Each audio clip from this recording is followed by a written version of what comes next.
मैं हूँ पुष्टि पटोलिया और आज मैं जब बाहर घूम रही थी तब मैंने सोचा कि बहुत गर्मी लग रही है, चलो घर बैठते हैं।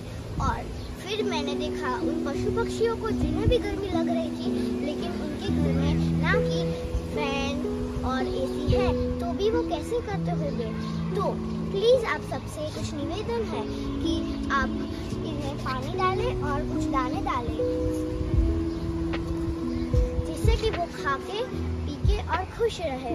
लेकिन ऐसी जगह डालें जहाँ धूप और ताप और गर्मी ना लगे। Thank you.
બોલવાનું ચાલુ કરી લઈ